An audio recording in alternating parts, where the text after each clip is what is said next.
The STG-44, also known as the Sturmgewehr 44, is, honestly, one of the most important firearms in history. It was the first true assault rifle, combining features of both rifles and submachine guns. Before its invention, infantrymen had to choose between the long range of bolt-action rifles and the rapid fire of submachine guns. The STG-44 changed this by offering both qualities in a single weapon. This rifle was developed by Germany during World War II. It was designed to give soldiers more firepower and flexibility on the battlefield.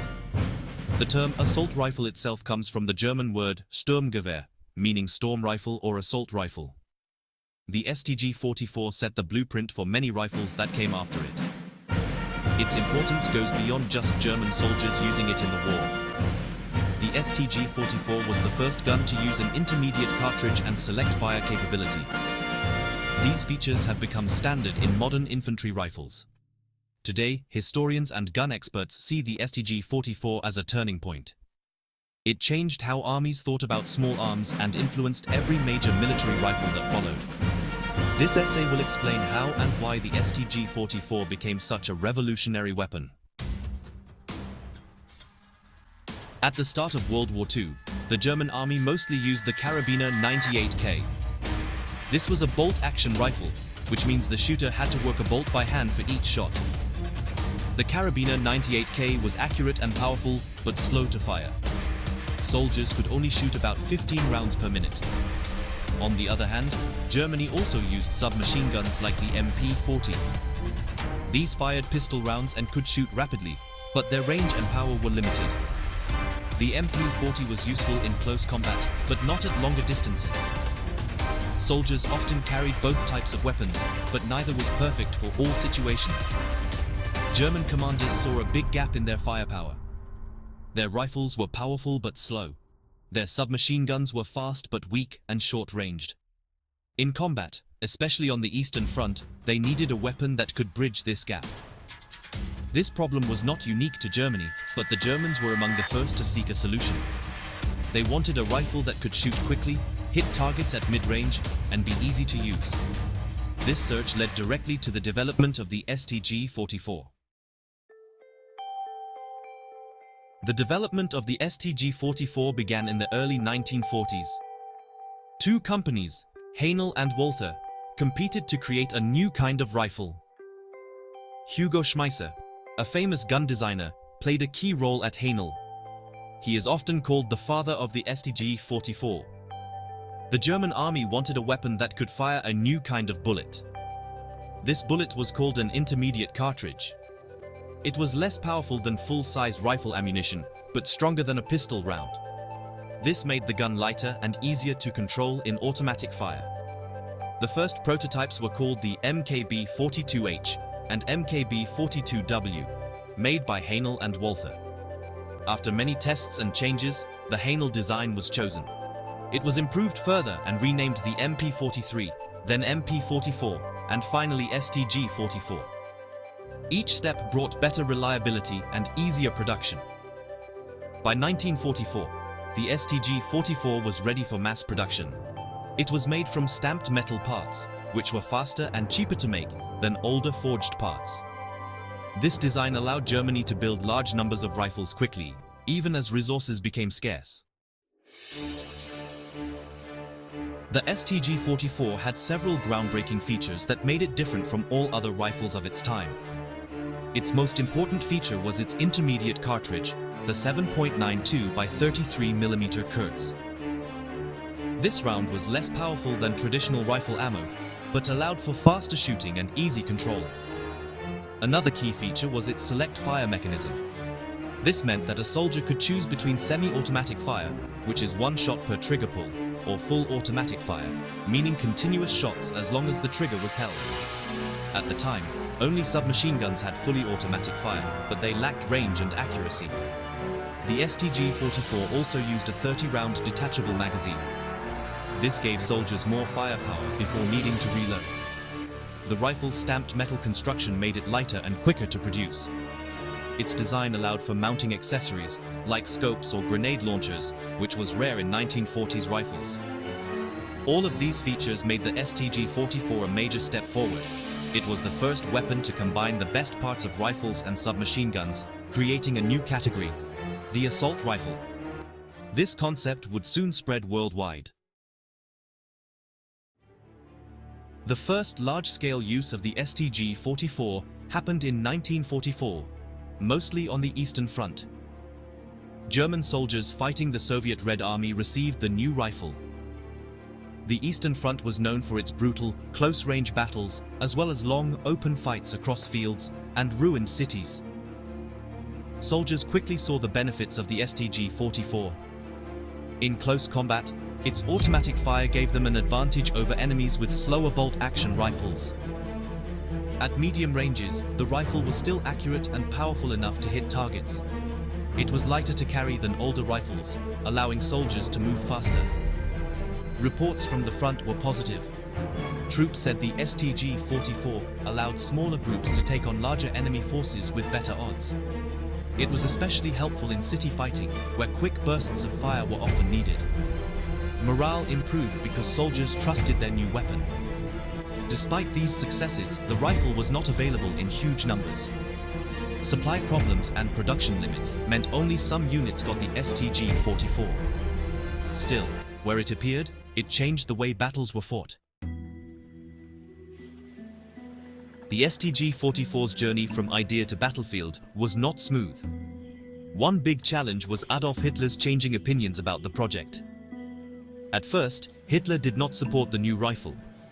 He worried it would disrupt ammunition supply and slow down production of other weapons. To get around Hitler's ban, the designers renamed the weapon several times.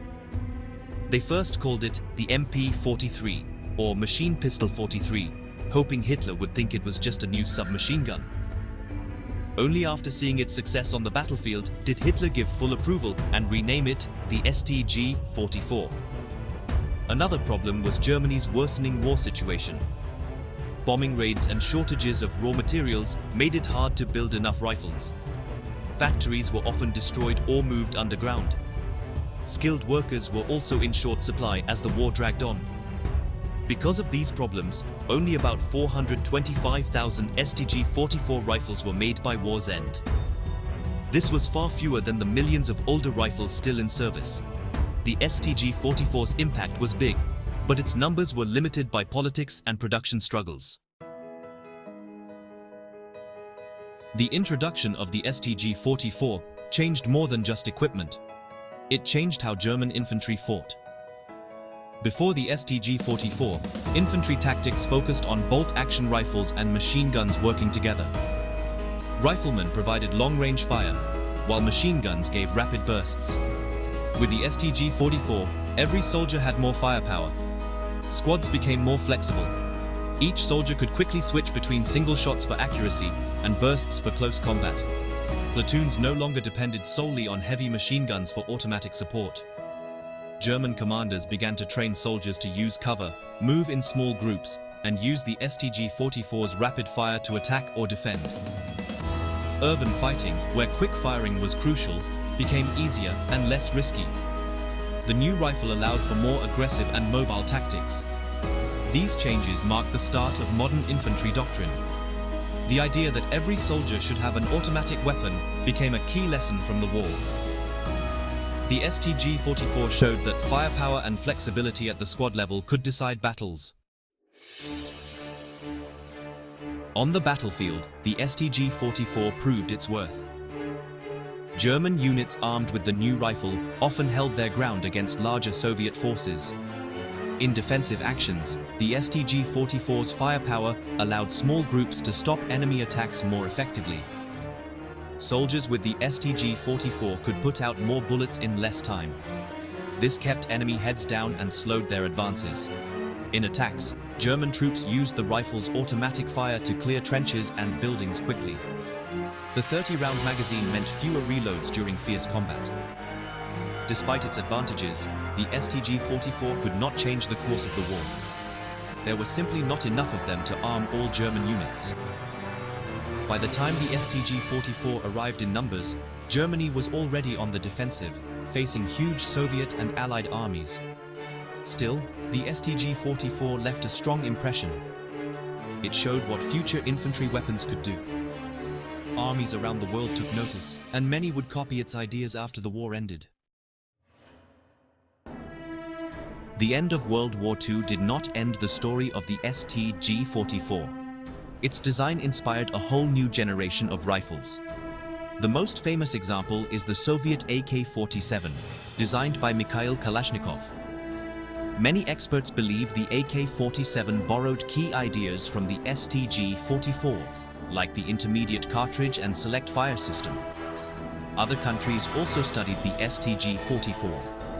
Western nations began to move away from old bolt-action rifles and towards new assault rifles. The US M16, the Belgian FL, and many others used concepts first seen in the STG-44. The idea of giving every soldier a lightweight, rapid-fire rifle became standard military thinking. The STG-44 also appeared in the arsenals of various countries after the war. Some were given to allies, while others were captured and reused in different conflicts. In many ways, the STG-44 set the foundation for modern small arms around the world. Today, nearly every army uses rifles based on the STG-44's principles. Its influence is seen in the shape, function, and philosophy of modern weapons. After World War II, thousands of STG-44 rifles remained in Europe. Some were collected by the Soviet Union and sent to Allied countries or used for training. East Germany gave them to police and border guards, while others ended up in the Middle East. The STG-44 saw action in many conflicts after the war. It was used by Arab armies in the Arab-Israeli wars of the 1950s and 1960s. Some rifles even appeared in Africa and Asia, where old World War II weapons were still valuable. Collectors and historians have found STG-44s in surprising places. In recent years, some showed up in the hands of fighters in the Syrian civil war. Despite being over 70 years old, the rifle can still work if it is cared for. The STG-44's post-war life shows how strong and reliable its design was. It remained useful long after newer rifles replaced it in most armies. The STG-44 changed the world of firearms forever. It was the first true assault rifle, combining the speed of a submachine gun with the power and range of a rifle. Its design solved problems that armies had faced for decades. By bringing together new ideas like the intermediate cartridge and select fire mechanism, the STG-44 became the model for modern infantry weapons. It forced armies to rethink tactics and rethink what a rifle could do. Even though it came too late to change the outcome of World War II, its impact was felt for decades. Many of today's most famous rifles owe their success to the STG-44. Its ideas live on in the AK-47, M16, and countless others. The STG-44 proved that smart design could change not just weapons, but the way wars are fought. In the end, the STG-44 stands as a symbol of innovation. It is remembered as the rifle that changed warfare forever, a true pioneer in military history.